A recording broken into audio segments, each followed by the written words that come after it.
Welcome to this, our final session in our programme on Jewish medical ethics.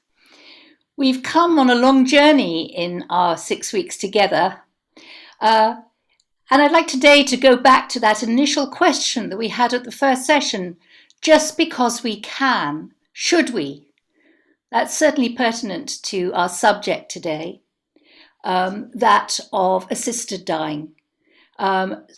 Just because we can, should we? There is a bill currently in committee stage in the House of Lords. It is also being presented to the Scottish Parliament, where there seems to be every likelihood that it will be passed. And of course, it has been passed in Jersey. Just because we can, should we? Ve'ahavta l'reacha kamocha is you shall love your neighbour as yourself, of course, is a phrase we're all very familiar with from the Holiness Code. And it is used in various instances in the Talmud as a proof text in the context of a criminal subject to the death penalty. Loving your neighbour as yourselves means making sure that they are treated with dignity and respect in the time leading up to their death, and it determines the manner in which they should die. If such dignity is accredited to a criminal, how much more so, you could argue, is dignity the right of the innocent as they approach their last days and hours? Medical science has given us greater control over our lives, enabling us to live longer and better. Should it not also allow us to have greater control over our deaths? Or, just as God has given, should we leave it to God to take away? Yehi Shem Hashem Mevorach. May God's name be blessed. To discuss this subject with us tonight, we have a panel of 3 eminent individuals. Dr. Harrie Cedar is healthcare chaplain at Gues and St. Thomas's Hospital and Jewish chaplain at King's. Harrie has been involved in the establishment of postgraduate healthcare chaplaincy training to meet NHS standards of care. And the work that she does means spending a great deal of time with patients at the end of their lives and in discussion with them and their families. Rabbi Dr Michael Harris is the rabbi of the Hampstead Synagogue and a research fellow at the London School of Jewish Studies, and an affiliated lecturer at the Faculty of Divinity in Cambridge. He is a philosopher, having studied in Cambridge, Hebrew University, and SOAS. And his book, Divine Command Ethics, makes him something of an expert in difficult questions. Rabbi Danny Rich served as senior rabbi and chief executive of Liberal Judaism for many years. A magistrate, a prison chaplain, a Labour councillor, he now serves as a visiting rabbi to a number of liberal Jewish communities. And he has given both oral and written evidence to the Falconer Commission on Assisted Dying, which means that he too is an expert on the subject. This is a very sensitive issue, and there are people who have had to face some very difficult decisions relating to close family and loved ones here with us today. So I ask you, when it comes to questions at the end, that you offer questions, not statements, and that if you disagree with something that has been said, that you do so respectfully. This is not a debate or pro or con on assisted dying.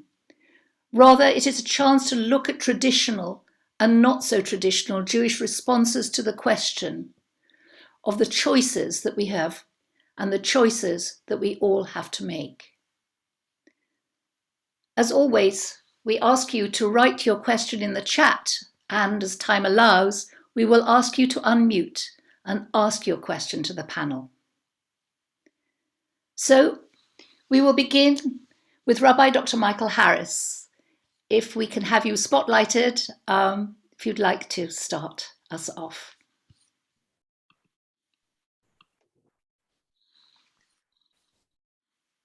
Thank you very much, Rabbi Sybil. I'm just going to share a screen.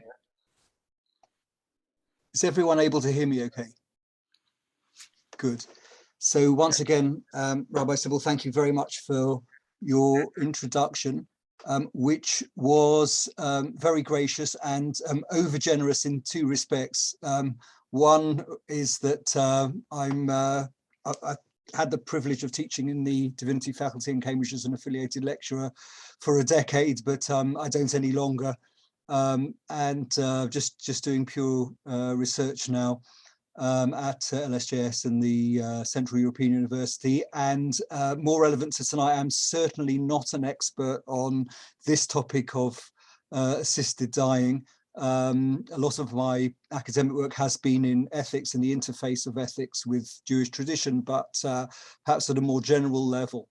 And that leads me to echo one of the points, Sybil, that you made in your generous introduction, which is that my input, such as it is this evening, is that of a student of Torah and an academic. I haven't had the interface with this issue at a practical level that Dr. Cedar and many others here may have had. Obviously, as a communal rabbi, one does come across very difficult situations, but I can't claim to have in any way been engaged with the issue as a concrete one in any extensive way.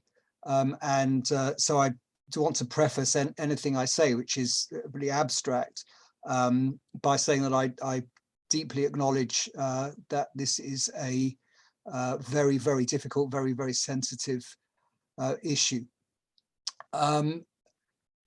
Glad also to be sharing the panel with Rabbi Danny Rich and with Dr. Cedar, and I hope we will have a interesting and productive discussion. Friends, thank you for joining us. My brief was to present some sources in the 10 to 15 minutes which each of we panelists has available for our opening presentations. There isn't really time for any extensive presentation. What I've done is to give you here on the paper that I've shared one of the key sources in the halachic discussion around this issue, and one of my personal favorites. And then I just want to make a couple of points, mostly arising from this text. Let me just say, by way of further introduction, that the perspective I'm looking at this issue from is my perspective as an Orthodox rabbi. So I'm looking at this issue from within the halakha, from within Jewish law, looking for its guidance. But one thing I really want to emphasize is how much nuance and debate there is within the halakha and among halachis about end-of-life issues. There is a caricature of the halachic position as being one which insists on prolonging every life in every case, in every manner. And that is just so untrue to the overall picture that it's a myth that should be dispelled. So on the issue of assisted dying, I didn't give sources for this because it is very well known that traditional Jewish sources and Jewish law place a great deal of emphasis on the value of life. V'chai bahem, in the book of Vayikra, of Leviticus, one should live by the laws of Torah. We have a prohibition against suicide in the halakha, which is mentioned in the Talmud, in Tractate Bava Kama, codified in Maimonides, appears elsewhere in rabbinic literature. And that's something about which within halakha, there really is not much debate. Having said that, a very important qualification is in practice, and this I have come across very sadly in my career as a communal rabbi, which nearly all communal rabbis have, when in practice suicide happens, then in the almost every case, and certainly in every case I've ever encountered, we proceed with the funeral and all of the mourning practices and rituals in precisely the same way as we would otherwise. We have a much greater understanding of mental illness, obviously, than we used to, and that's why I think, and therefore in practice there tends to be no difference once a person has passed away, whether they died of natural causes or accident or suicide. But as far as the act of suicide is concerned, there is a clear halakhic prohibition, which is well known, and assisting, as with assisting many breaches of Jewish law, comes under other headings in the halakha. So that's in that sense, the issue is straightforward, but it's anything but when we consider the broader picture. And so let me just quickly run through this key source, which is from the Gemara, the Babylonian Talmud tractate Ketubot 104a, which tells us the following story. I have the text and translation here from the Sefaria website, which is the William Davidson Talmud's, it's Rabbi Steinsaltz's translation. So the Talmud tells us, relates to us the events on the day of the death of Rabbi Yehuda Hanasi, Rabbi Judah the Prince, the editor and redactor of the Mishnah in around the year 200 of the Common Era. So the day he died, seeing that he was close to death, the sages decreed a fast, begged for divine mercy. They prayed to God that he would not die. And then we're introduced to the Rebbe, the maidservant of Rebbe, as he's known, Rabbi par excellence, Rabbi Yehuda Hanasi, Rabbi Judah the Prince. She goes up onto the roof of the home, and she prays, as everybody else, it seems, is praying, that Rabbi Yehuda survive. And she says the upper realms, the heavens, are requesting the presence of Rabbi Yehuda Hanasi, that his soul departs and that he leaves this world. And the lower realms are requesting the presence of Rabbi Yehuda Hanasi, but at the same time, we want him here on earth. May it be the will of God that the lower worlds should impose their will upon the upper world. So therefore, Rabbi Judah's maidservant prays in line with everyone else that Rabbi Judah survive. However, the Gemara says, when she saw how many times he would enter the bathroom and remove his phylacteries, so in ancient times, people would wear tefillin phylacteries all day, not just as is the practice nowadays, just for shacharit, just for the morning prayers. So she would see how much he was suffering, how he had to constantly go to the bathroom, remove his phylacteries, put them back on. Presumably, this was just an external symptom of very much very painful internal suffering, intestinal disease. She saw how he was suffering, and she U-turned. She flipped her prayer around, and she said, "May it be the will of God that the upper world should impose their will upon the lower world." So she's praying that Rabbi Yehuda die, that God take him, and that he doesn't suffer anymore. Meanwhile, the rest of the sages, the disciples of Rabbi Yehuda, would not be silent. They keep asking God, praying for Rabbi Yehuda's survival despite his suffering. And so the maidservant took a jug and threw it from the roof where she was onto the ground.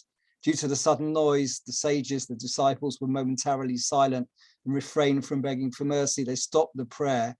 And at that point, Rabbi Yehuda died. This is a very significant source, which has really been seminal in discussions of end-of-life issues in Jewish law. And clearly, the central point that we see from this narrative is that Rabbi Judah's maidservant considers Rabbi Judah's case to be one in which his death would be preferable. It's preferable that he doesn't go on living because that entails terrible suffering, and it's better that he passed away, be it that he passes away and the suffering ceases. You might say, this is all about prayer. How is that significant? I heard a presentation on similar issues to the ones we're discussing tonight recently from Professor Elliot Melamed, who pointed out, of course, that prayer is more or less all there was in ancient times. They didn't have the advantages of modern medicine, and prayer was what there was. Prayer was in this narrative what was keeping Rabbi Judah alive, or rather what was preventing him from dying and his pain ceasing. And Rabbi Judah's maidservant stopped that happening. This narrative is really the very, very significant one in the development of Jewish law on end-of-life issues. And again, to stress that prolonging life in all cases, by all means, is a minority halachic position. That position does exist. It's identified, its chief proponent is the Tzitz Eliezer, Rabbi Eliezer Waldenberg, very great 20th century halachist, but it is a minority position. And what we have among the majority of halachists is a more nuanced position, which in a sense sides with Rabbi Judah's maidservant over and against his disciples. One could interpret this passage as Rabbi Yehuda's disciples holding the Tzitz Eliezer's position that life must keep going at all costs despite the suffering, whatever the level of the suffering. Whereas the maidservant holds that that is not the case. And most halachists follow the broad line of Rabbi Judah's maidservant. And there are really two positions. Again, we're talking in general terms. I want to stress again, not talking about almost every concrete case is different. Within the schools of debate, there are lots of nuances, but broadly speaking, in addition to school number one, if you like, Rabbi Eliezer Waldenberg, that we keep life going at all costs. We have school of thought that withholding of treatment is something which is permissible in many circumstances. Obviously, there are details and safeguards and so on. And a yet more radical position associated with Rabbi Moses Feinstein, arguably the preeminent Orthodox halachist of the second half of the 20th century, who insists on it being forbidden sometimes to forbidden to continue treatment in order to keep someone going when they are suffering. Again, it depends on the precise case and so on, but broadly we have those different positions, and the position of the maidservant of Rabbi Judah, that keeping life going, whatever the pain, that is not the position which has had the most traction in the history of halakha, and certainly not in terms of the contemporary halachic debate. Two more quick points. I do want to acknowledge there are different theological assumptions in this debate. There may be my fellow speakers on the panel, people in the audience, may adopt the widespread position that the person whose body it is or whose life it is has ownership and should have total autonomy over that. From the point of view of Jewish tradition, as I understand it, from my Orthodox perspective, God is the owner of the life. of every person and the owner of the body as well. There isn't complete autonomy, although again, within most contemporary halakha and two of the three schools I've mentioned, there is some room for autonomy. But we shouldn't get away from the fact, we shouldn't deny the fact that there are likely to be conflicting underlying theological assumptions on different sides of debate. Finally, and crucially, something else we learn from the story of Rabbi Judah's maidservant is the active-passive distinction. So in the halakha surrounding end-of-life issues, there is all the difference in the world between actively ending someone's life and passively doing so. Obviously, a lot to be said on what counts as active and what counts as passive, but very broadly speaking, withholding treatment is passive, whereas withdrawing essential treatment would be considered active. And Rabbi Moses Isilis again follows the teaching of the maidservant of Rabbi Judah in codifying this basic active-passive distinction in the context of treatment. And it's important to point out that this is not just rabbinic hair splitting. One of the key debates in contemporary moral philosophy is that between consequentialists and deontologists. And without going into detail, which we don't have time for, a big part of that is the distinction between what happens and what one does. And it is a very respectable, I'd say probably a majority position among contemporary ethicists that this distinction is a very important one, and there is a huge difference between what we do actively and what we allow to happen passively. And Jewish ethics, I think, is very deontologically inflected in many areas, not all, but in many. And so that distinction is one which is a very valid in secular ethics, in ethics generally, and is not just a rabbinic invention. Okay, so with apologies for perhaps having overrun my time, that's what I wanted to present. Thank you very much.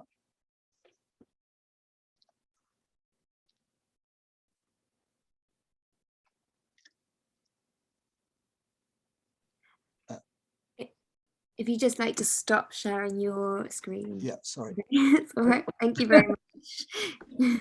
Thank you. Thank you very much. That's a really good introduction to the whole subject with a key text, which I think we will probably refer to again during the discussion. But I'd like at this point to bring up Rabbi Danny Rich, to present his talk for tonight. Thank you. And can I thank Rabbi Dr. Michael Harris for his very scholarly and compassionate introduction. And I will try not to comment on the things that he's already said that were in my remarks. But I want to preface my remarks by declaring that I'm obviously a religious and committed Jew, but one of the liberal with a capital and lowercase L kind, who continues to spend part of his professional life in hospice and more particularly hospital chaplaincy. As a liberal Jew, I face the opportunities and challenges of modernity, of which in practice I consider length of life and medical advance to be one, in a way which may differ from other Jews. Question of being kept alive artificially, of living for a great length of time with incurable pain or unthinkable indignity, and indeed the quality of life itself are arguably, at least in their intensity, new ones.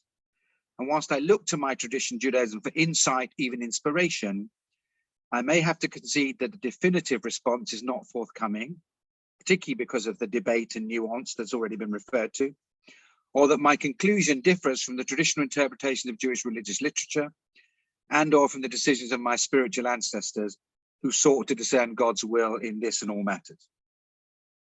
The question simply put is this: in the face of majority public support for assisted dying in certain circumstances, is there a moral decision arising out of Jewish sensibilities which will permit the backing of such? I share with other Jews and my Judaism an overwhelming affirmation of the goodness and value of human life, as Rabbi Dr. Harris indicated. I believe that humanity is created b'tselem Elohim, in the image of God, and that the implication of this is not only the sacredness of human life, but its essence for Jews is the covenantal relationship between God and the Jewish people, declared by the Deuteronomist, "Uvacharta b'chayim," choose life. I further acknowledge that traditional Judaism teaches that life, any fraction of life, is of infinite worth. And this trend is reflected by the psalmist who sings, I shall not die but live and declare the acts of God. God has chased me severely, but God has not surrendered me to death, which is frequently utilized to advance the argument that relief of suffering may not be purchased at the cost of life itself.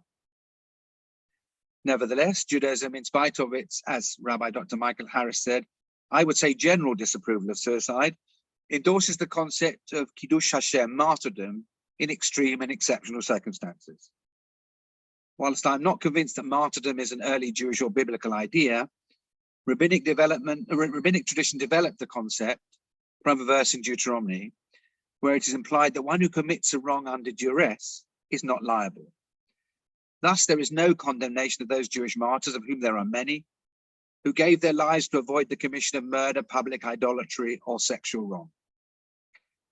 Thus, it is possible to excuse the actions, and I would say suicide, of Israel's first king, Saul, to explain the choice of 400 youngsters recorded in the Babylonian Talmud, who jumped to drown in the sea rather than face the indignities they feared would be inflicted by the marauding pirates, to empathize with Ephraim Oshri, the rabbi of the Kovno ghetto, who permitted suicide to those who felt unable to witness the death of children and grandchildren, and to be fascinated by the remark of Saul Berlin, the late 18th, early 19th century rabbi who practiced in England, who discussed whether dire poverty could be such an extenuating circumstance.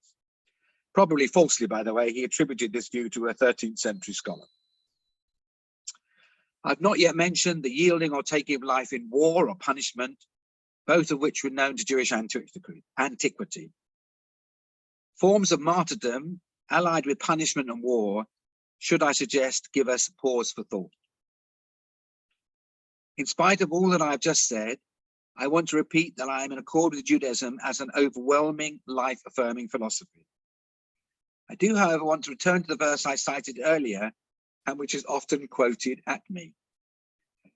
And this is the Deuteronomy verse. I call heaven and earth to witness against you this day. I put before you life and death, blessing and curse. Choose life if you and your offspring would live, by loving the eternal your God, heeding divine commandments and holding fast to God. That ends the quote in Deuteronomy that I want to look at. It is clear that life is parallel to blessing and death to curse. The challenge I face is this: is it possible that life can become a curse and death a blessing? At its simplest, the answer must be yes.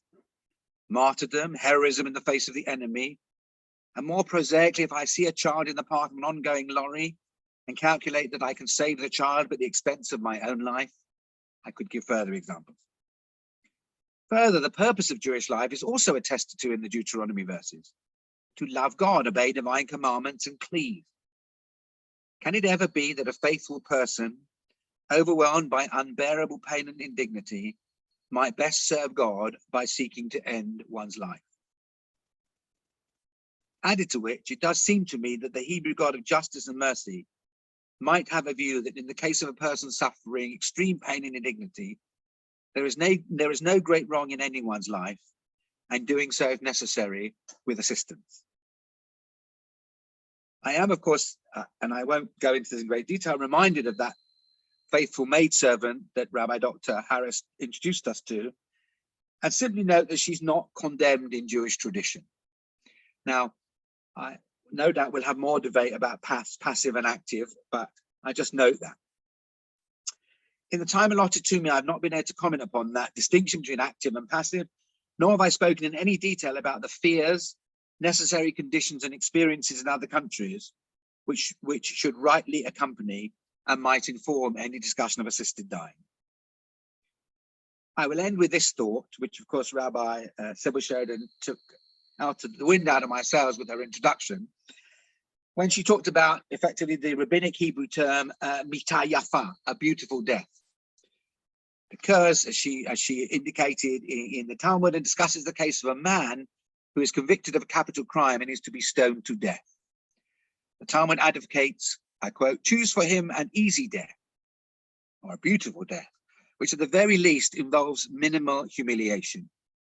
Other commentators understand the phrase to include the lessening of pain and even the hastening of death. I appreciate the danger, particularly with Rabbi Dr. Michael Harris and other colleagues, of picking, of choosing or picking an unusual verse or incident to back one's cause. But if the Jewish tradition can be compassionate about the death of a serious offender, then it must, in my view, legitimate to consider how one might lessen the pain and indignity and hasten the death of a blameless person who expresses such a desire. As I reflect on that final paragraph, and I, from experience, see the pain and suffering which a long death involves some people in, I cannot but reach the conclusion that even if my tradition doesn't support me, I support the cause of assisted dying. Thank you. Thank you so much, Danny. That was there's so much in there that I think we will certainly come back to explore more in detail later. But we must turn now to Dr. Cedar. Harrie, if you would like to unmute and share your screen so we can see your presentation. Hoping it's going to work. Can you see the presentation? We can see that you've started screen sharing, but we can't see a presentation at the moment. Should be able to. It says screen sharing. Yes, but it's blank. It's black at the moment. Try again, Harrie. I've just Hold on. off and have another go.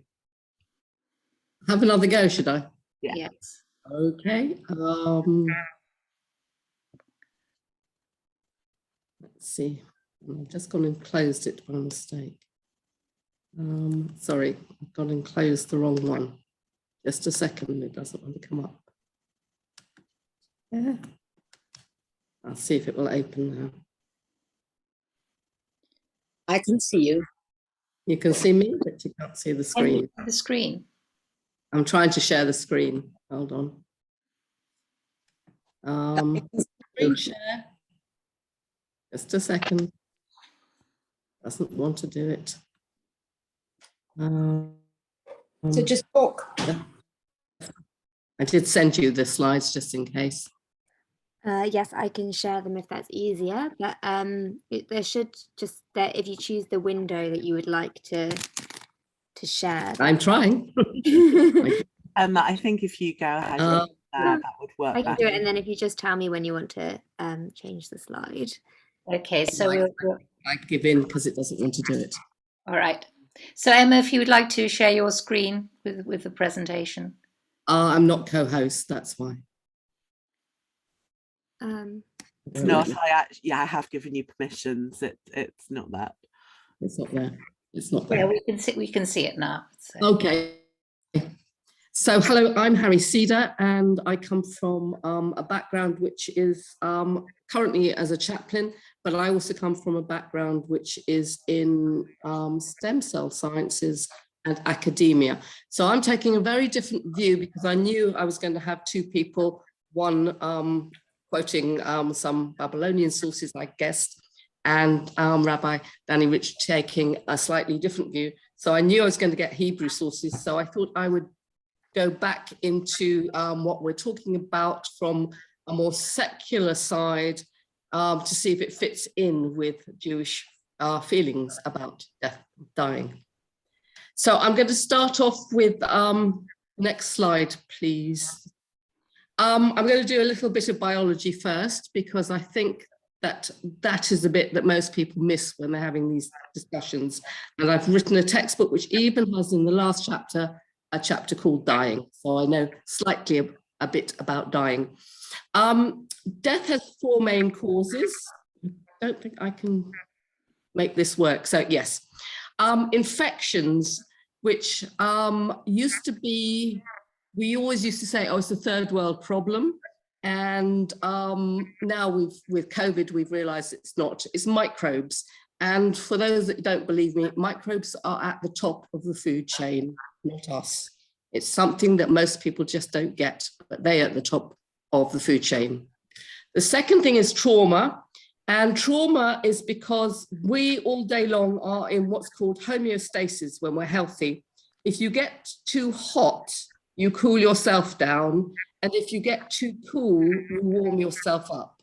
If you get too much sugar, you release insulin to bring it back down. If you get too little sugar, you release glucagon to bring it back up.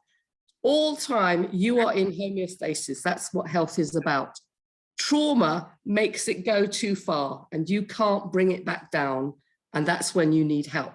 You're bleeding too much, you're losing too much volume and liquid, blood pressure, all those sorts of things. That's another way that you can die.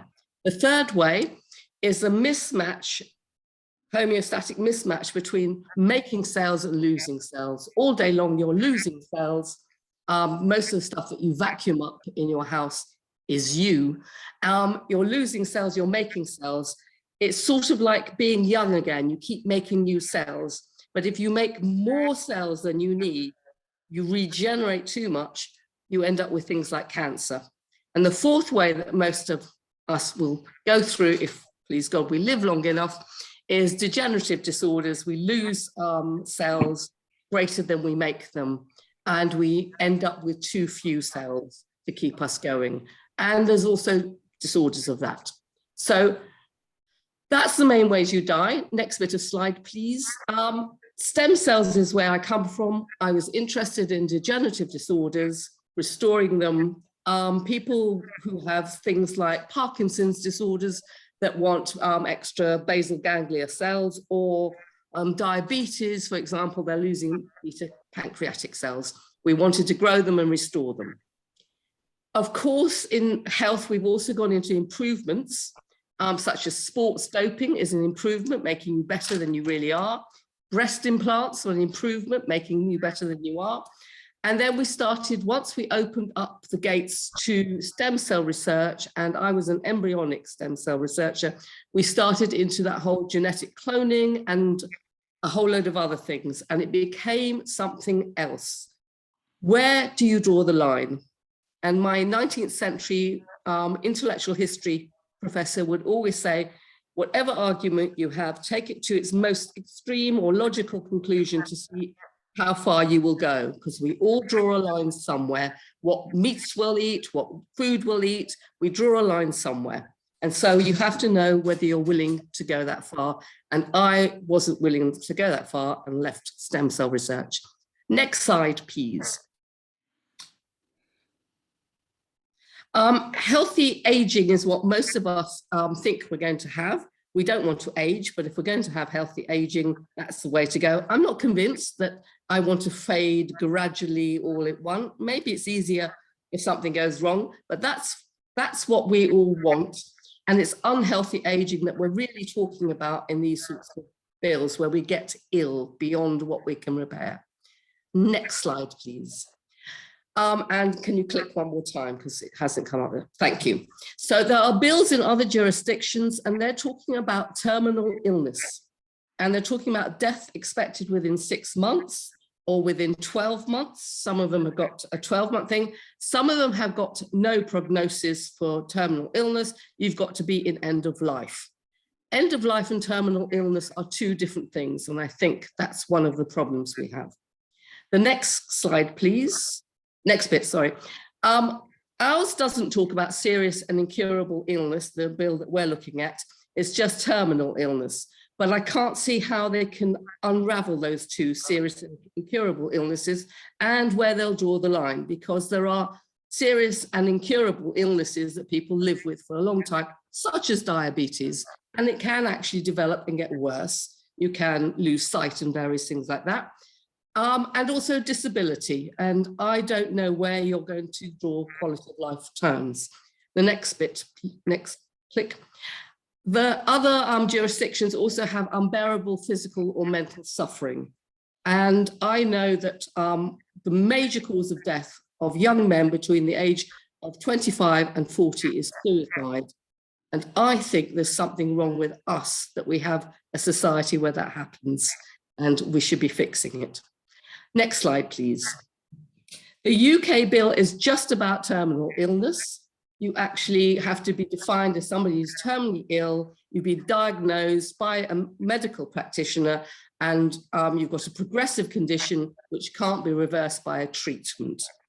As a consequence, you're expected to die within 6 months, and you have to establish that they're terminally ill, have the capacity to make that decision, and have decided to go ahead with that decision. Next slide, please.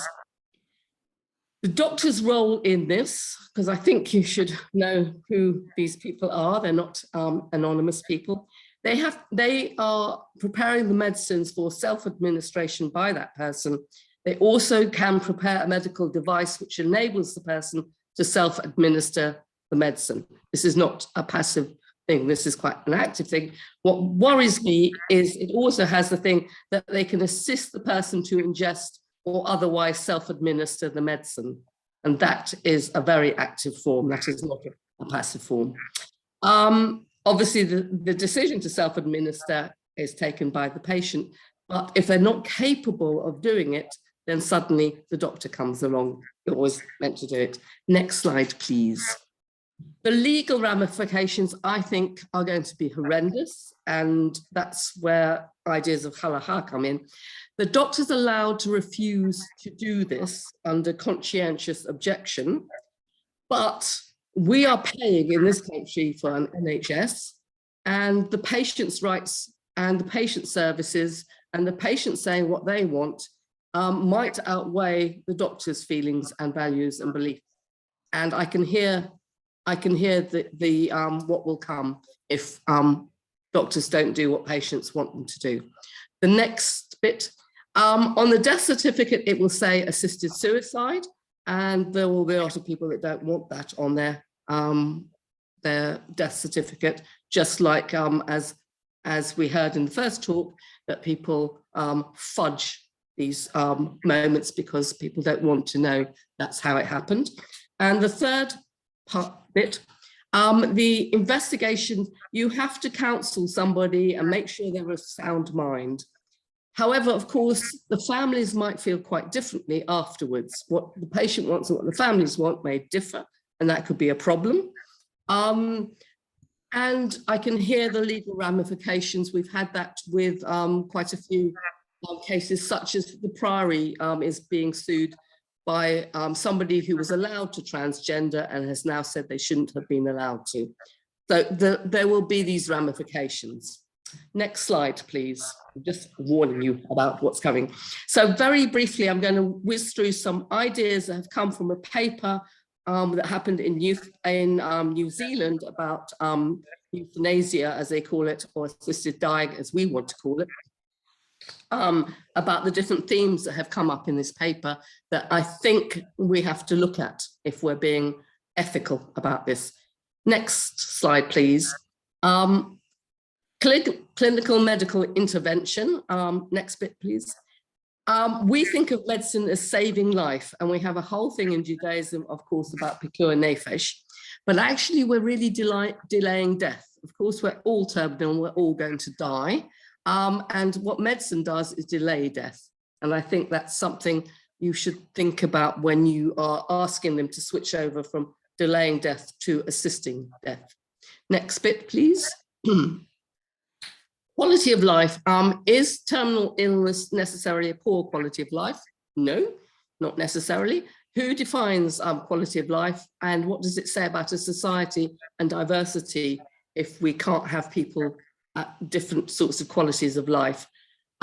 Should euthanasia, I think Danny Rich touched on this, should it be open to people who have poor quality of life? Once you've opened these doors, they will open further. So we have to think ahead a little bit, I think.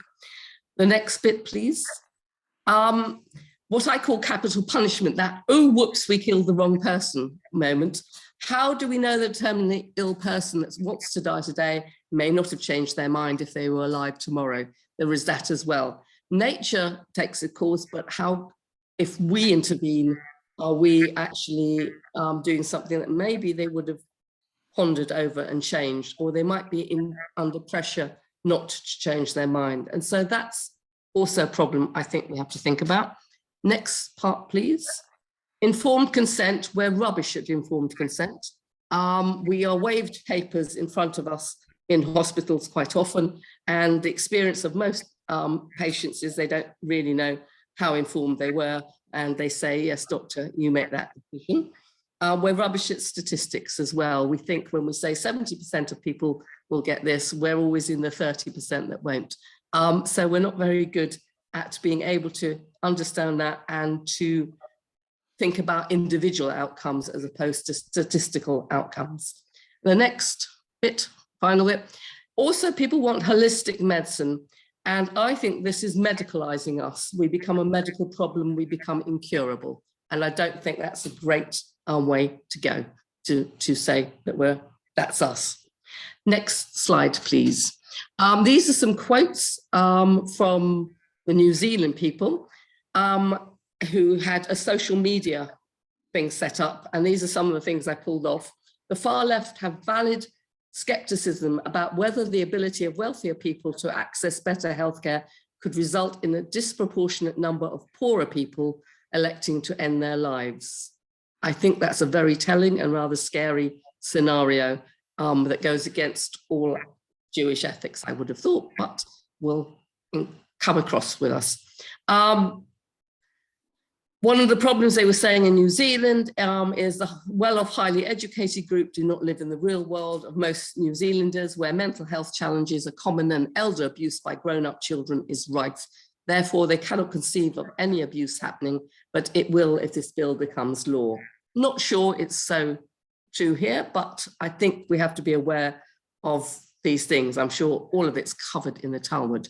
Next one, please. Euthanasia is a free market solution to health. In a country where mental health system has horrifically underfunded as ours, euthanasia would simply become a treadmill by faceless Wellington bureaucrats in this one for cost-cutting purposes on the most vulnerable. Given that we have an NHS and it's strapped for cash, I can see that happening as well. Next bit, please. It's a floppy bill, and so is ours. The bar for mental competence is set extremely low. All that is required is that this person is mentally capable of understanding the nature and consequences of assisted dying.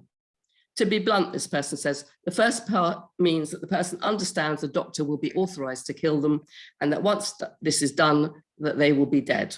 Not exactly rocket science. So how much informed consent do we have? How much do we really understand? Very briefly, if you put the next 2 points up, please. Another aspect that bothers me is the cultural impact of assisted suicide. While I agree that the intentions of everyone in the thread is good, I worry that euthanasia could somehow weaken society's respect for the sanctity of life. I'd be worried about the influences that this could have on severely depressed individuals who feel that life is pointless and they have nothing to live for. The second one goes on about disability advocates and feeling from going a right to die to a duty to die. And I think that's also a worry that we're opening that one up. And I don't know how we deal with that. Next slide, please. Dignity of dying has annoyed me because it's been taken by the assisted dying debate, who used to be called the assisted suicide debate and assisted physician suicide debate, and now assisted dying. And they think, and I completely understand why they've tried to say that there's a dignity of being allowed to die, as if palliative care isn't dignified. We try very hard. We don't put you in a bin bag and throw you down somewhere. We try very hard to look after people. We don't medicalize you because we're doing caring.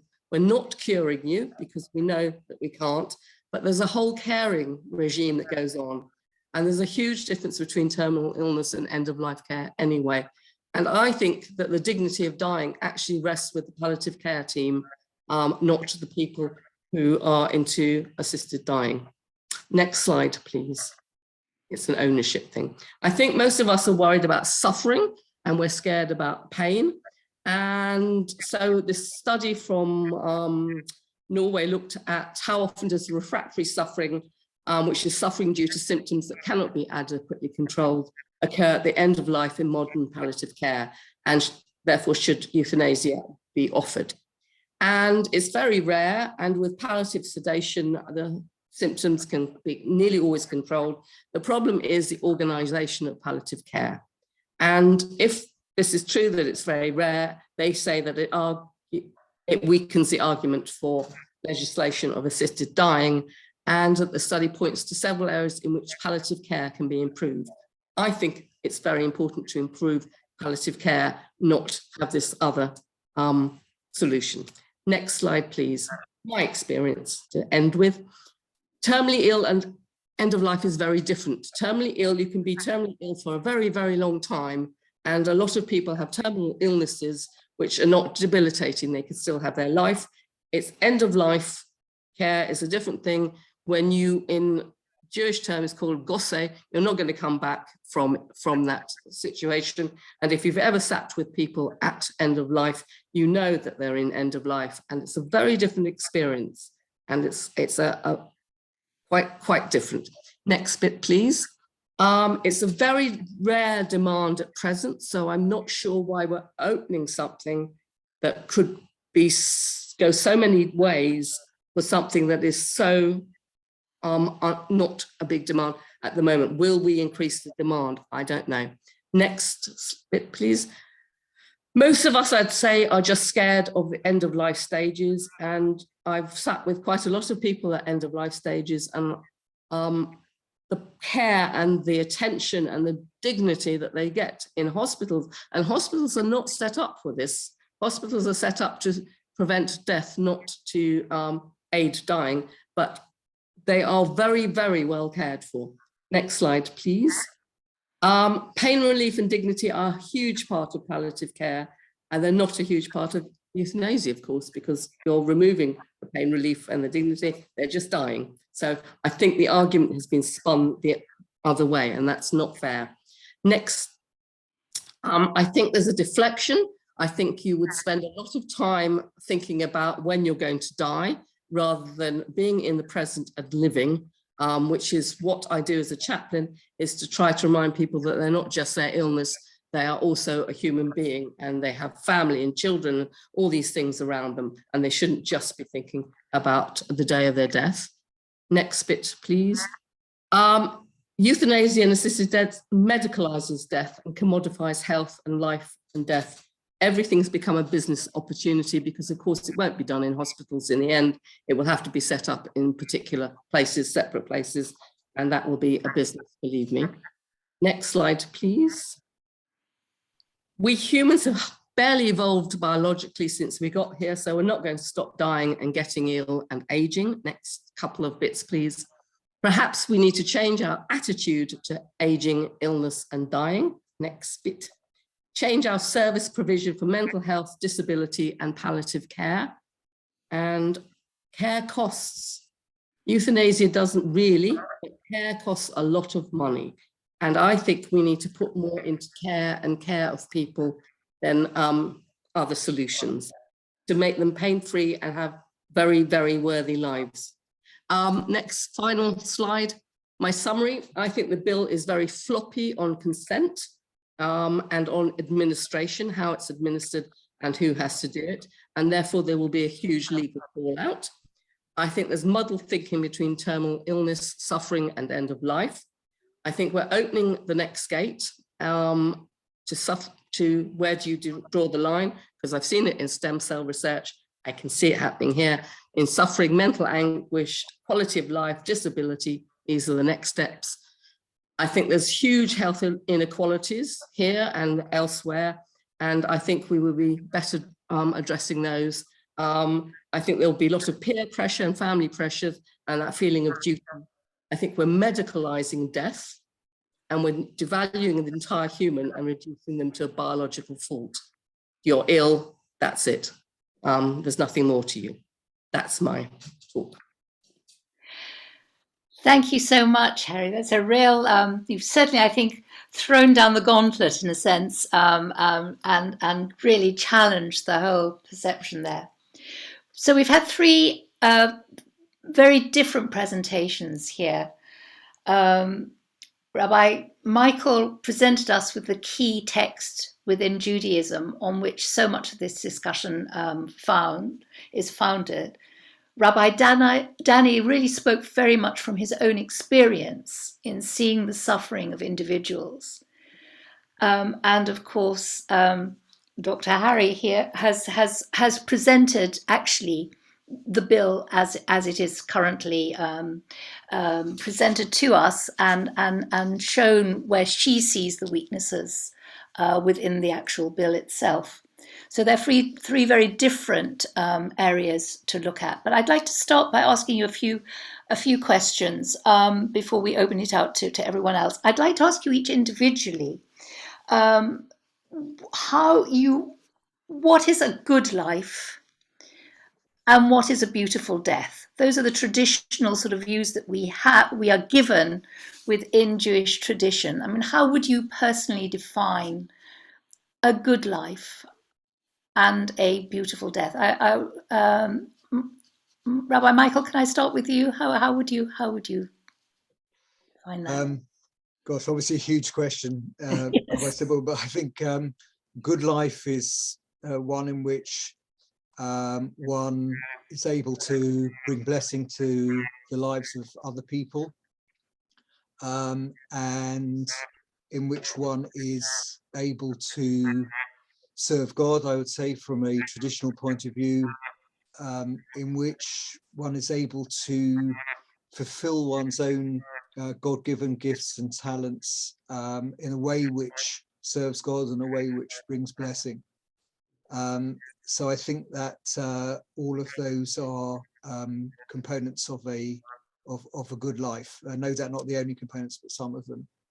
In terms of a good death, the Talmud has the most beautiful image of gentle death being like a hair being removed from a cup of milk. And I guess in terms of the physical end of life, that's what we all hope for after the traditional 120 years. But as I'm speaking, I'm thinking, if someone died trying to save someone else's life, or in fighting a war of legitimate self-defense, that's also a good death. Obviously, maybe a painful and traumatic death, but in moral terms, that's a good death. So I think there are many different kinds of good death. Thank you. Danny, I don't think you would disagree with that. Am I right? Well, I suppose I just want to add one thing. I mean, no, I wouldn't disagree. Of course I would. I never disagree with anything that Rabbi Michael Harris says. But I suppose, of course, a good life will vary from person to person. And, I think I lead a life that I certainly enjoy and I think is of service, and the things, and I think many of us do. I suppose the thing I want to say about death, which is more important perhaps than life, is that one of the challenges I have is that death has been removed from homes. The birth and death used to take place in homes. Nowadays, too many births and deaths, in my view, and take place in institutions for some very good reasons, some obviously very good medical reasons, and some resource reasons. If we could support people more in dying at home, we might. I wouldn't alter my argument, but I think it might make deaths more beautiful. I think deaths in institutions, however caring, the staff and chaplains in my hospital, I'm sure, in Harris Hospital elsewhere, Dr. Cedar's hospital, are very caring, but they're not the natural place where we have probably enjoyed the best parts of our lives, if we have. And I am an advocate of moving both birth where possible, and I'm not a woman, so I don't have children in that way, but nevertheless, and death into the home, where it can be more, I think, more beautiful and be more supportive. Thank you. Harrie, is there anything you'd like to add to that? I think a good life is living your life, not living somebody else's life, and being true to yourself is really probably a huge part of it and quite difficult. And I'd agree with a beautiful death, but most of us don't lie there thinking my death has meaning. But if it's like a hair being pulled out of a cup of milk, that suits me. I can't say home births and home deaths are totally appealing. I think if you've got a very nice home it might be appealing. But if you don't have a very nice home, I don't think it would be very appealing. And I think COVID has shown us that a lot of people live in very crowded homes, and I don't think it would be that appealing. Also, I hate to tell you, because most people don't think about it, birth and death are very, very visceral and messy, extremely visceral and extremely messy. And I'm not sure that homes are the best place always for all that mess. And then somebody's got to clean it up afterwards, and they're not in the state to do it. So not convinced about that one. But is a lot of the discussion, though, because we have lost our understanding of what death is about, that, I think it's partly the medicalization of society means that death is seen as a failure, of medical care, rather than the way I think traditionally it was always viewed, is that death is actually part of life. And would it make a difference if we could re-educate people into seeing that death is the natural and the logical end?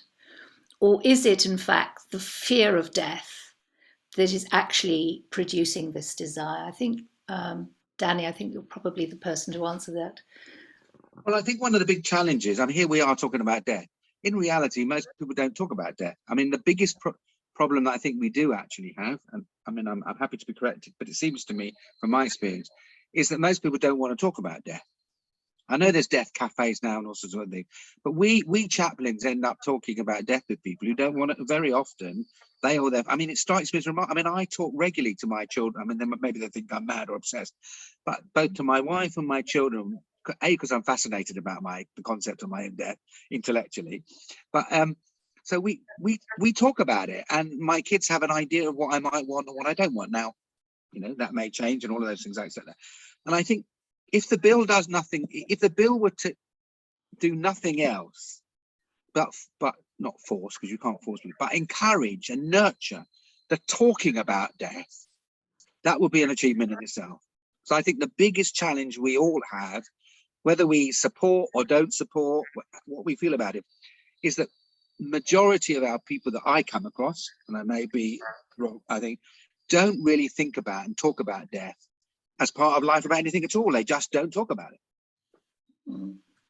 I don't know, Harrie, whether there's something you would like to add to that? Or? I guess I quite often see people who are terminally ill.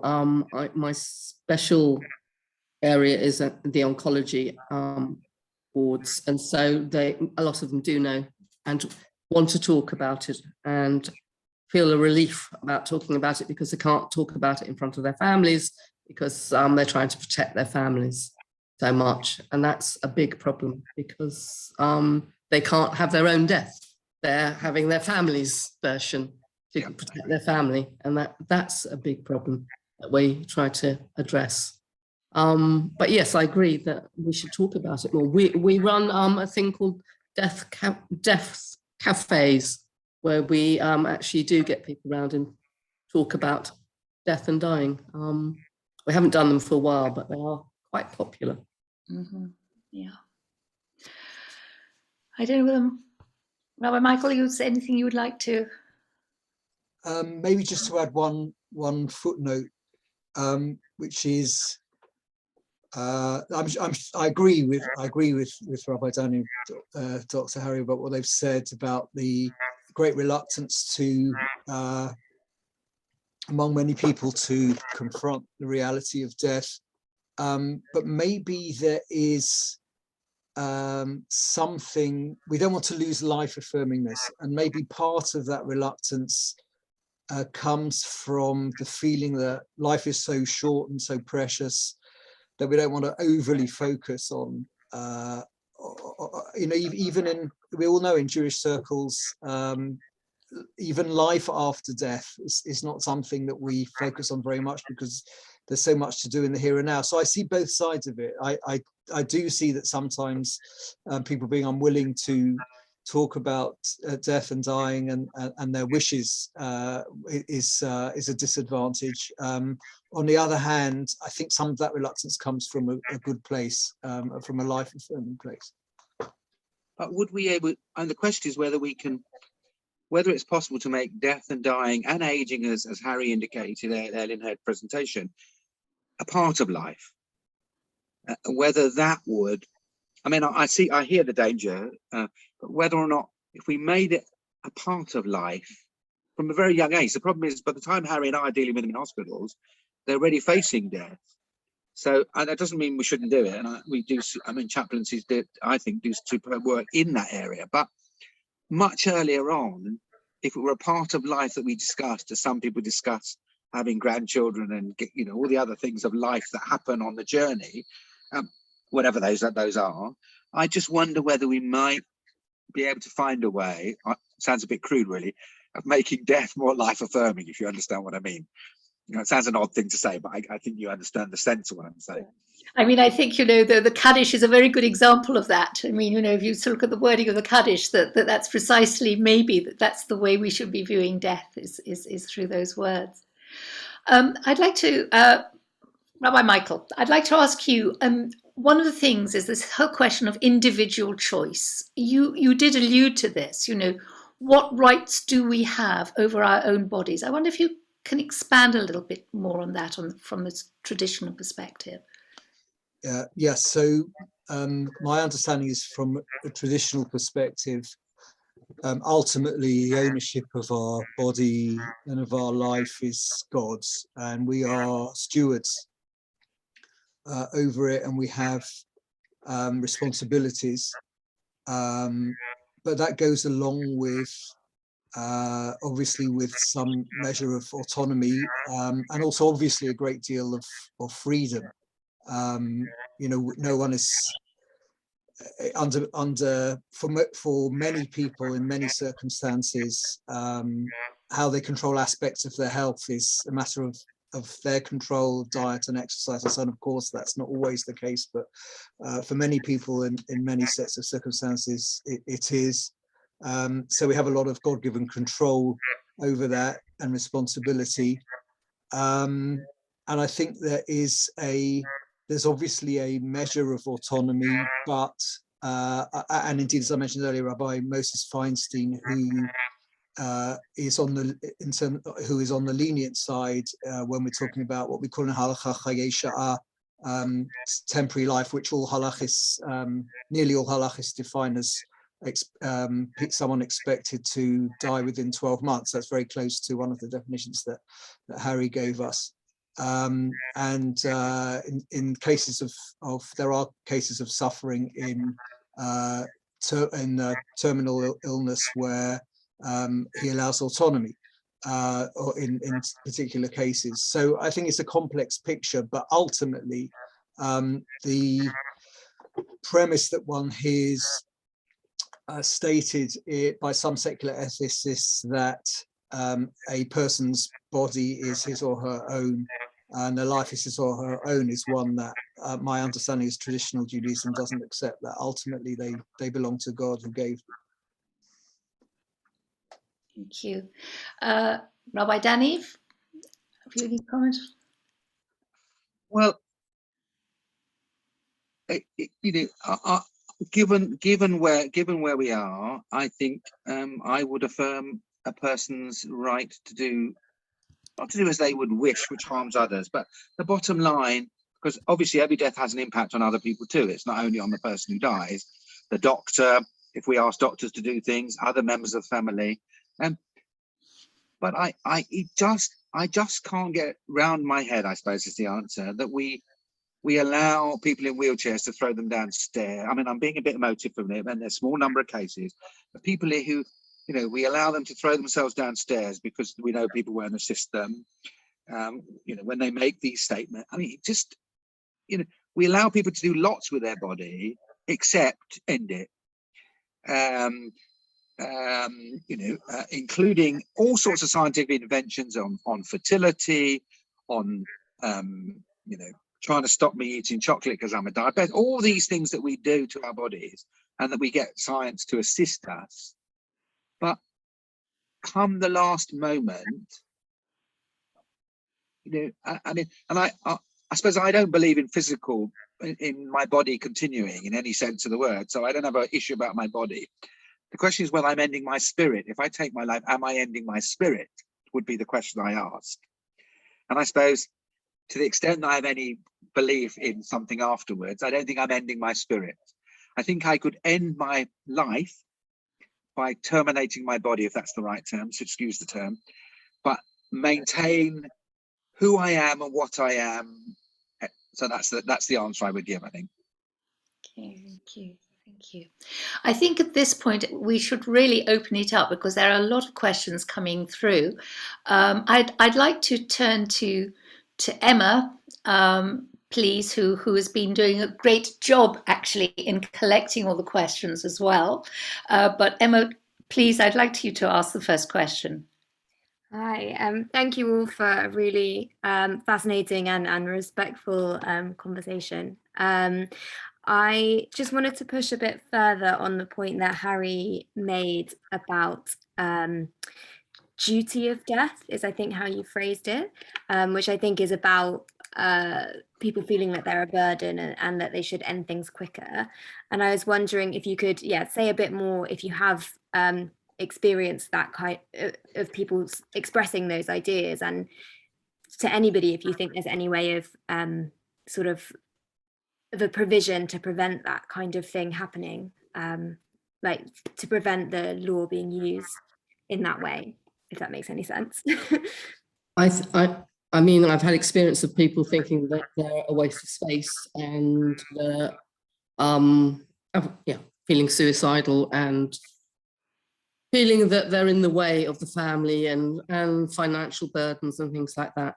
And of course, I'm aware that suicide is legal in this country. We haven't said, I always thought that was a bit of a strange one. If you committed suicide, how could they come and get you afterwards and tell you off about it?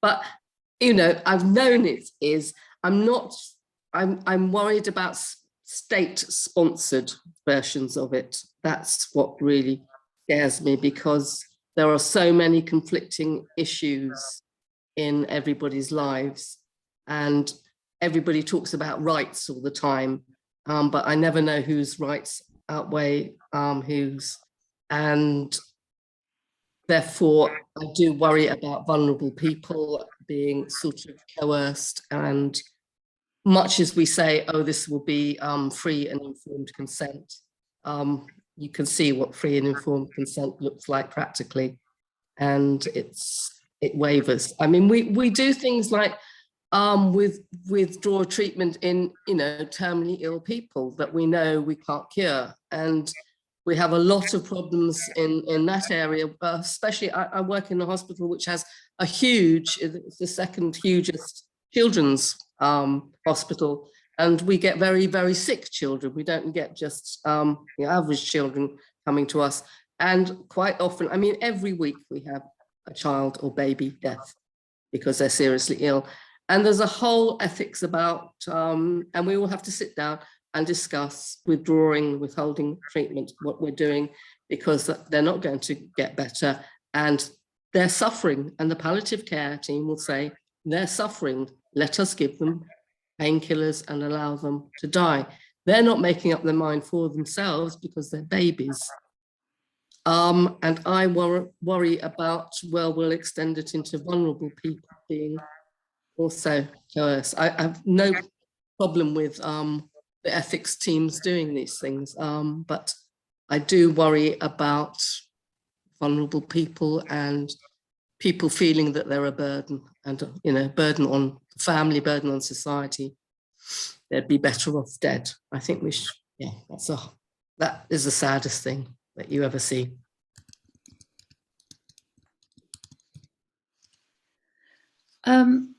I think we should move on. Margaret Rutten had an interesting question. If we could bring her up. No. Unmute if you'd like to. I have. Thank you, panel. My question is that would you recommend DNR directive to the very elderly or the incurable? That's my question. Who'd like to go first? Rabbi Harris, I'd like you to go first, please. Jolly good. Carry on, Michael. The short answer is Sorry. I have a particular interest in it. Okay. short answer is no. No, you Just, wouldn't. no, I wouldn't. Not just because a person is elderly. No, I'm thinking of a particular case. My father, in fact, who had an incurable illness, he had dementia, and it was getting progressively worse. And if one doesn't put a do not resuscitate order in place, they're going to crack open the ribs, they're going to make an awful mess, it's going to be absolutely shocking. And what are they going to accomplish by extending this very serious English that is non-recoverable from? Where is man's dignity? If you resuscitate him and he's left with broken ribs and is smashed to pieces, what have you accomplished? Yeah, no, I understand, and as I said it right at the beginning, I'm not in a position of far be it from me to judge anyone or who's been through any of this in terms of family members and so on. Look, there are circumstances. Again, I can't talk about particular cases because every case is different in halakha, but there are circumstances in which DNR is appropriate. One of the dangers that contemporary halachas talk about is DNRs being misunderstood and interpreted by medical staff as do not treat, do not do things which the patient and their families want to have done for them and should be done for them. But there are circumstances in which it's permissible. Danny, you wanted to make a comment. I just think, and I'm sure we'll go to first names. Michael and Harrie, in their capacities as rabbis and chaplains, will have been in this position where we're asked the question, and partly will depend on the individual themselves. I mean, what I'm trying to do is get the individual to make a decision. Now, if they're not compos mentis, they're not able to communicate, that's a different problem. And that applies also to assisted dying, by the way. We are not talking, let me be absolutely clear, any people who support assisted dying are not talking about killing people who don't want to be killed, if I can use that term crudely, who don't say very clearly under certain circumstances, yes, I want to die. We are not talking, which is why I'm afraid that I do see it a bit scaremongering of the disabled lobby saying that, you know, people like me who support it really don't value their lives and want to bump off disabled people.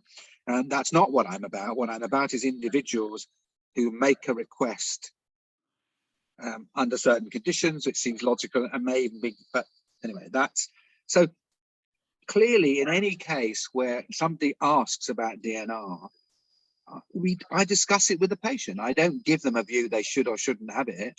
I talk to them about what their fears are, why they're suggesting, why they're not suggesting it.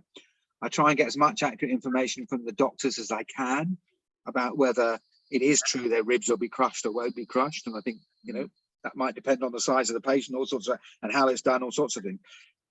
You get as much information as you can to assist the person to make the decision. Once they're getting to the stage where they're making the decision, you may be a passive, you're with them, you're on their journey of making that decision. But I don't think you're making a decision for them or not for them. What you should be doing is helping them to arrive at a decision, because at some stage the doctor's going to have to ask them, and somebody in the family, if not the patient themselves, is going to have to answer the question or not. So I think that's the way that I would deal with it. And obviously I can't talk about the individual case that you make reference to because I don't know the individual case. But it's certainly more complicated when the patient themselves is unclear or doesn't know or can't communicate. Thank you. I think Suzanne Korn, you have a question.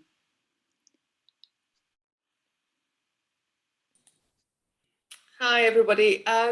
This is probably a bit more academic, but during our lives, we have this free will, which we decide what we're going to do, with this life of ours. And it seems part of this discussion is suggesting we don't really have much of a choice about how we die. if we can't choose how we should do, which leads me on to say, should we expect somebody to care for us at the end of life? Do we have a right to expect that in what could often be very trying circumstances? I don't have any answers, by the way. No. We don't know whether the panelist has either, but I think, Harrie, would you like to answer that?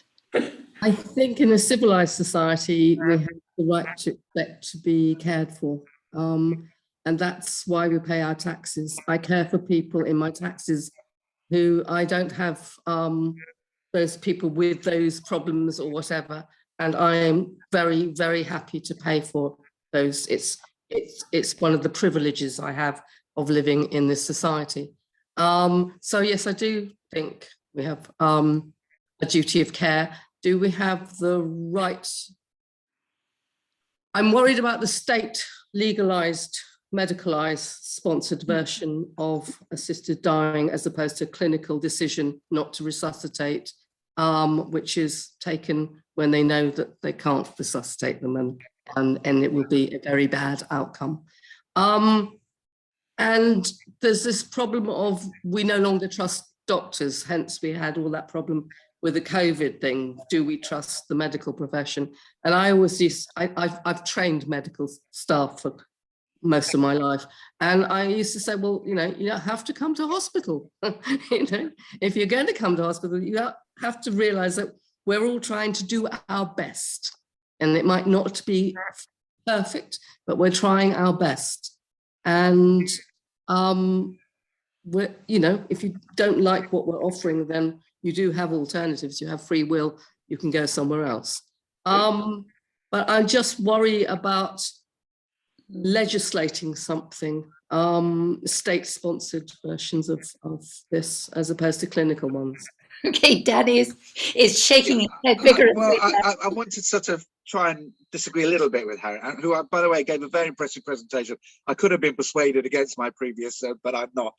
You see, when you talk about state-sponsored killing, or you didn't use the term killing, state-sponsored right to die, whatever. I mean, the bottom line is, I want to have a discussion with my doctor. I don't want to have a discussion with the state. I want to have a discussion with my doctor. And if I decide with my doctors and family and other people, that I've reached a stage where I don't want to live anymore, if the doctor is willing, I want them to make that easy for me rather than difficult. And that's not about state-sponsored. I mean, of course the state has to sponsor a bill in principle, because at the moment doctors can't do it. But bottom line, I'm not asking, the Speaker of the House of Commons to come and bump me off. I'm asking my doctor to assist me in doing that. And I think that, and I think that's that's what we're talking about. That the possibility of deciding that one should end one's life becomes part of the medical paraphernalia, in the same way that palliative care is and withdrawing treatment is. That's really what I want to see it as. So I wouldn't quite see it. I think, to be fair, I mean, most of you nearly persuaded me, but the state deciding me die is mildly emotive, and is not what I'm about. I don't want the state to decide when I die. I want to decide when I die, but I want my doctors to assist me if they're the best people to do it. Now, it might be the butcher's the best person to do it in my case. Who knows? Or the chocolate manufacturer. I don't know. But so that's how I would try and see it and understand it. Okay, Michael, do you want to add anything? Yeah. Maybe Danny, let me just push back, if I may. Because we've been very nice to each other so far. Still be nice to each other, but push back. In terms of what about the doctor in all of this?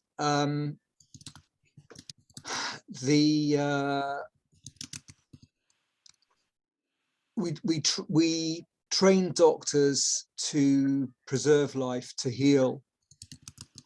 What happens when they become used to assisting in bringing about a death in a very active way? don't we, in other words, what a person does has an impact on them internally as well, obviously. There's a beautiful comment of the Netziva Volozhin on one of the Torah's commands, which involves violence, and the Torah and adds the word "v'richamcha," and God will be merciful to you in an apparently redundant way. And he explains that God is saying, I will miraculously take away the impact of your being cruel on your personality. And aren't we asking too much of doctors if we ask people whose whole professional raison d'etre is to heal and to cure, if we ask them to become actively involved in ending life? Well, you could argue the same about abortion, contraception. We ask doctors with capacity and ability and willingness to do certain things. And I'm not saying that abortion and assisted dying are the same things, but what I'm saying is there's some doctors will not do these things because they're against their conscience, and we find doctors who are prepared to do them. Now, those doctors might need support, they might need additional counselling, they might need to see Harrie regularly, whatever it is they need to do. I accept that it's not easy for doctors, but I think the evidence is that doctors' views are changing, though we can have a debate about that. But, doctors have to do terrible things like withdraw treatment from people. That's also not an easy thing, presumably, for a doctor to do. They usually do it in a multidisciplinary team, of course, which hopefully they would do assisted dying in a similar team. But I don't think doctors don't only deal with healing and curing, even though that's their main raison d'etre. In fact, one of the criticisms I have of doctors is sometimes they forget that enabling people to die well, which is not about healing, possibly, but about letting go, needs to be done more.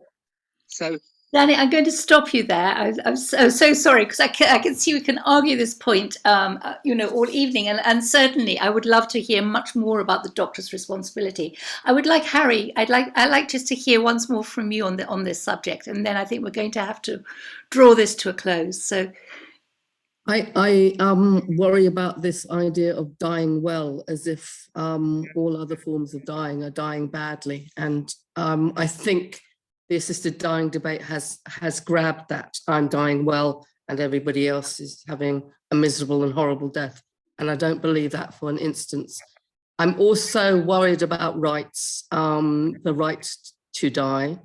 I don't know. I didn't have the right to be born. I don't know if I am here. I worry about that from a sort of societal point. I think it could open things I'm not sure about that I want to go to. But yeah, I think this beautiful death thing is I think everybody is trying to give people the best death possible, and I don't think assisted dying has the monopoly on that at all. Just like I think every other subject that we've tackled in this series, we've ended with more questions than we had when we started, and we could discuss this for hours to come, but sadly we're coming to the end of our program, and so I'd like to hand over to Aviva Deutsch of Jewish Renaissance to offer thanks and have the last word. Thank you so much, Sybil. And before I thank our speakers, I just want to say a huge thank you to you for putting together this panel and chairing this evening in such a sensitive and thoughtful way. I think for me, listening to you, and it's really interesting hearing you all talk about death, the quote that comes to mind, the Talmudic quote that comes to mind is Ilu Dupre Elohim Hayim Hen. These and these are, well, you can translate it two ways, either the words of the living God or the living words of God. There's something for me about Jewish life that is about not just facing death, but facing difficulties and acknowledging that there is complexity and nuance in our experience of the world, and that there isn't a kind of sledgehammer one answer fits all. And I think what I'm really moved by this evening is that although you're all coming from different perspectives, what you're all bringing to it is compassion. And for me, that's what this subject really needs. So I do hope for our audience that even if we've not given you answers, what we've given you maybe is a little opening into having those discussions yourselves and into thinking about all the different levels of the arguments and what we maybe need to bring, the life that we need to bring to our thoughts about death. So huge thanks to Rabbis Danny Rich, Rabbi Michael Harris, Rabbi Dr Michael Harris and Dr Harrie Cedar. We're so grateful to have you with us this evening. And just to finish off, this is the end of our medical ethics series. It's absolutely not the end of the programme we offer. There will be another summer term of Lions Learning events. We're hoping to take you on an art tour, history of Jewish art, with lots of visits to galleries as well as Zoom lectures. But actually before that, we don't have a date yet, but once we do, I will flag it up to everyone. And it will be also, there'll be an article in our magazine. We're going to be having a look at the life of someone who had to deal with this in a very real way. And that's the life of Jacqueline Dupre. So we're going to be looking at her as a cellist, a fabulous musician. But I'm also aware, having listened to this evening, she had multiple sclerosis, and that notion of her life and death and how she handled the indignities of dying as a creative person who seized life was very much a part of who she was. So maybe we'll take this conversation forward in that session too. Until then, I hope to see everyone maybe at some of our Jewish Renaissance's Jewish Book Weeks events in the next couple of weeks. And thank you again for all your participation and support for this whole series. Have a good evening.